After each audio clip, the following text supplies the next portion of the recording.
इस वक्त हम हसन अब्दाल में पंजा साहब के पास मौजूद हैं और आज हमारी खुशकिस्मती है कि जनाब हमारे कज़न मोहतरम राहिल भाई, इमरान भाई और इफ्तिखार भाई के साथ मैं इधर आया हूँ।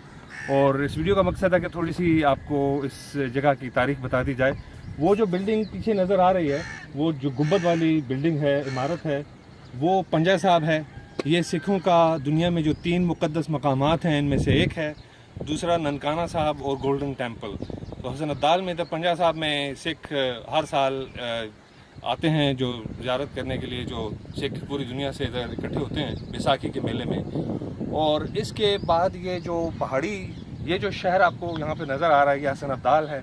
ये शहर यहाँ पर आबाद हुआ था। आप देखते हैं कि कैसे मकानात हैं। और जिस पहाड़ी पे हम जा रहे हैं, पहाड़ी की चोटी पर, ये वहाँ पर बाबा वली कंधारी का मज़ार है। वो सामने ऊपर जो इमारत नज़र आ रही है पहाड़ी की समिट पर, ये बाबा वली कंधारी का यहाँ पर जो मज़ारात और इस तरह की चीज़ें हैं। और रिवायत ये है, कहानियाँ कुछ इस तरह से हैं कि बाबा वली कंधारी में पंजा साहब में टसल शुरू हो गई। पंजा साहब इधर आए और बाबा वली कंधारी ने उनके हवारियों को पानी रोक लिया और पानी उनको अलाउ नहीं किया।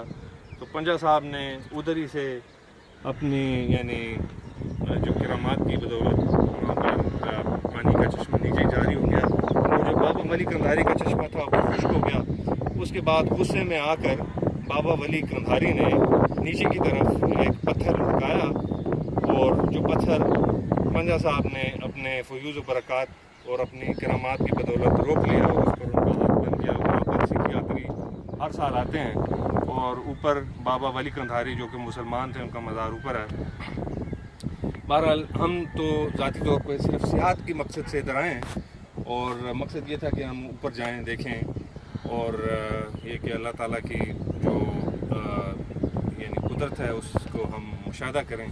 बाकी नेक लोग बुज़ुर्ग थे और जो भी आए हैं, जो बुज़ुर्ग तौहीद वाले थे, अल्लाह उनकी मग़फ़िरत करे और अल्लाह ताला हमें भी अपने सही रास्ते और सही हिदायत में चलाए। इंशाअल्लाह अगली पोस्ट तक के लिए अल्लाह हाफ़िज़।